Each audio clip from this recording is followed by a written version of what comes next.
Hi everyone, welcome back to another tutorial from Wake&Tech. Today in this video, I'm going to show you how to download and install the Kraken application on your mobile device, whether you are using Android or iOS. First of all, make sure that the device you are using has been connected to a stable internet and then launch open your Google Play Store or App Store. In the search bar, type in Kraken and search. Look for the Kraken Buy Bitcoin and Crypto application from the search result, this one over here, and tap on the Get or the Install button to start downloading the app on your Android or iOS.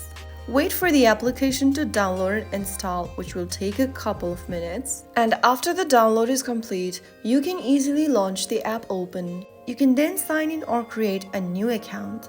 So that is how you easily download and install Kraken application on your Android or iOS device. If you found the video helpful, don't forget to like, share and subscribe to our channel. I will see you again in the next episode. Thanks for watching.